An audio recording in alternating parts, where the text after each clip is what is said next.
اسے مرنا نہیں ہے، اسے یہی دنیا میں رہنا، دنیا بنا رہا ہے، دنیا کما رہا ہے، دنیا کے لیے جمع کر رہا ہے، اور کیسے کیسے کر رہا ہے، کیا کیا چھوڑ کر کے کر رہا ہے۔ میرے بھائی اور دوستو، آج لوگوں نے ایمان کا بھی سودا کر لیا، نعوذ باللہ، اپنے دین کا، اپنے عقیدے کا بھی سودا کر لیا ہے، اپنی عزتوں کا بھی لوگوں نے سودا کر لیا ہے، دنیا کی زندگی کو جینے کے لیے، اور چند ٹکوں اور سکوں کی لالچ میں انہوں نے اس دنیا کے اندر اسلام کو بھی، نعوذ باللہ، اور اپنی توحید کو، اپنے ایمان کو بھی بیچنے کے درپے ہو گئے۔ اسی لیے اللہ کے نبی صلی اللہ علیہ وسلم ہمیشہ پناہ مانگتے تھے، ہمیشہ پناہ مانگتے تھے، اللہ کی پناہ میں رہو۔ وہ دعائیں پڑھو جو شیطان سے بچانے والی ہیں، وہ دعائیں پڑھو جو شہوات نفس سے بچانے والی ہیں، وہ دعائیں پڑھو جو اس دنیا کے اندر گمراہ فطروں سے بچانے والی ہیں، وہ دعائیں پڑھو جو ہمارے نفس کو اللہ رب العالمین کی طرف رغبت دینے والی۔ اسی لیے اللہ کے نبی صلی اللہ علیہ وسلم دعا پڑھتے تھے، اللہم آتی نفسی تقواہا، کہا اللہ میرے نفس کو، میرے دل کو تقوی کی توفیق عطا فرما، کہا اس میں تیرا ڈر آ جائے، مرنا ہے، جانا ہے، حساب و کتاب دینا ہے، اللہ کی بارگاہ میں کھڑا ہونا ہے، پھر وہاں کوئی کام نہیں آئے گا، پھر وہاں کوئی کام نہیں آئے گا۔ تو کہا یہ ڈر ہونا چاہیے کسی کام کو کرنے سے پہلے کہ اللہ کی بارگاہ میں ہماری جواب دہی کیسی ہوگی، ہمارا محاسبہ کیسا ہوگا۔ تو یہ ہماری اور آپ کی زندگی میں استقامت کے لیے بہت ضروری۔ اور تیسری چیز ہے المداومۃ علی الطاعات، نیکی کے کاموں پر جمع رہنا، ہمیشگی کے ساتھ کرنا۔ آپ ایک دن نماز پڑھیں، دوسرے دن نہ پڑھیں، آپ ایک جمعہ آئے، دوسرے جمعہ نہ آئے، آپ نے کچھ روزہ رکھ لیا، دوسرا چھوڑ دیا، آپ نے اللہ کے نبی صلی اللہ علیہ وسلم کی ایک سنت کو مان لیا، دوسری سنت کو آپ نے چھوڑ دیا، یہ چیز ہماری اور آپ کی زندگی میں نہیں ہونا چاہیے۔ اس لیے ضروری ہے کہ اللہ کی نیکیوں میں سب سے پہلے ہم اور آپ توحید کے اوپر قائم اور دائم ہو جائیں۔ آج بڑی مشکل یہ ہے کہ مسلمانوں کی اس بھیڑ میں، مسلمانوں کی اس بھیڑ میں جو دنیا کے اندر کروڑوں کی آبادی میں بستی ہے، اس کو آج تک یہی سمجھ میں نہیں آیا کہ توحید کیا ہے اور شرک کیا ہے، اور جنت میں جانے کا صحیح راستہ کیا ہے، اور جنت سے بچنے کا صحیح راستہ کیا ہے۔ تو اس کو سمجھنا اور ان نیکیوں پر جو جنت کی طرف لے جانے والے ہیں، ان نیکیوں کے اوپر اپنے آپ کو قائم اور دائم رکھنا، اللہ کی توحید، اللہ کی عبادت، 5 وقتہ نمازوں کی پابندی، فرائض اسلام کی پابندی، اللہ رب العالمین کا تقوی، پیارے نبی جناب محمد رسول اللہ صلی اللہ علیہ وسلم کی سنت سے محبت اور اس سنت کا اہتمام ہماری اور آپ کی زندگی میں ہمیشہ رہے۔ آپ جمعہ کو نمازی ہو جائے، ہفتہ ہفتہ کو نمازی ہو جائے، یہ چیز قابل قبول نہیں ہے، یہ استقامت کے منافی ہے۔ آپ نے ربنا اللہ کہا ہے، ثم استقاموا، ابھی ہماری اور آپ کی زندگی کے اندر نہیں آیا۔ ان الذین قالوا ربنا اللہ ثم استقاموا، اس پر آپ کو ڈٹ جانا۔ اسی لیے اللہ کے نبی صلی اللہ علیہ وسلم نے بعض صحابہ کرام کی تعریف اس لیے کی، کبھی کبھی وہ کوئی ایسی نیکی کرتے تھے جو سنت ہوتی، یعنی نفل ہوتا تھا، واجب نہیں ہوتا تھا، فرض نہیں ہوتا تھا، لیکن تعریف کی کہ اس نیکی کی وجہ سے وہ اللہ رب العالمین کی جنت کے مستحق ہو گئے، کیونکہ انہوں نے مداومت کی،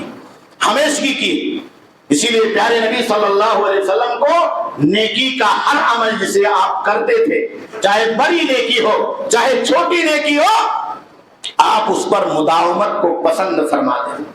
ایک بار کر لیا تو ہمیشہ کرنا، ایک بار کر لیا تو اس پر جمے رہنا ہے، اس پر قائم اور دائم رہنا ہے۔ اور چوتھی چیز یہ ہے ترک المعاصی والمنکرات، برائیوں کو اور گناہ کے راستوں کو چھوڑ دینا، وہ شرک کا راستہ ہو، وہ گناہ کبیرہ کا راستہ ہو، وہ شہوات نفس کا راستہ ہو، وہ شیطان کا پسندیدہ چنا ہوا راستہ ہو، وہ بدعات ہو یا خرافات ہو، یا ہمارے اور آپ کے سماج اور معاشرے کے اندر پھیلی ہوئی غلط رسم و رواج ہو، ان تمام چیزوں کو چھوڑ دینا ہی دراصل اللہ کو ایک ماننا۔ آپ اللہ کو ایک ماننے کا دعویٰ کریں، برائی آپ کی زندگی سے نہیں گئی، شراب نہیں گیا، نشہ خوری نہیں گئی، حرام کام نہیں گیا، گناہوں کی زندگی سے ہم نے اور آپ نے توبہ نہیں کیا، چھوٹی اور بڑی برائیوں کے اندر لگے ہوئے ہیں، نفس کی خواہشات کا غلبہ ہے، تو آپ یہ سمجھ لیجئے کہ آپ کا ایمان ناقص ہے ایمان۔ استقامت ہماری اور آپ کی زندگی میں نہیں ہے۔ برائیوں کو چھوڑنا یہ ایمان اور نیکی کے مقابلے میں ہمارے اور آپ کے لیے ایک ایسی لڑائی ہے جس کو ہمیں خود لڑنا ہوگا۔ ہم مسلمانوں کو خود لڑنا ہوگا۔ ہمارے نفس میں کیا برائی ہے، ہمارے گھر میں کیا برائی ہے، ہمارے سماج میں کیا برائی ہے، خود ہماری اولاد میں کیا برائی ہے، ہماری طبیعتوں کے اندر کیا برائی ہے، اس سے ہمیں اور آپ کو لڑنا ہوگا۔ اسی لیے اللہ کے نبی صلی اللہ علیہ وسلم نے بعض مواقع پر یہ کہا کہ سب سے بڑا جہاد یہ جہاد بالنفس ہے، کا سب سے بڑا جہاد یہ جہاد بالنفس ہے۔ اگر آدمی اپنے نفس سے لڑتا، نفس میں کبھی ایسی خواہش پیدا ہوئی کہ ایمان کے راستے کو چھوڑ دینا، ایمان کے راستے کو دنیا چننے کے لیے چھوڑ دینا۔ آگے دیکھیے ہمارے اور آپ کے نوجوان بچے ہیں، کوئی ایسی مثال آپ کے سامنے ہوگی، کبھی ایسا ہوتا ہے کہ ایک شادی کے لیے غیر مسلم لڑکی سے یا کسی سے عشق میں مبتلا ہو کر کے وہ نعوذ باللہ اپنے ایمان کے راستے کو چھوڑ دیتا ہے اور دوسرے کے راستے کو چن لیتا ہے۔ یہ شہوت کا راستہ ہے، یہ خواہشات کا راستہ ہے۔ برائی کو چھوڑ دینا،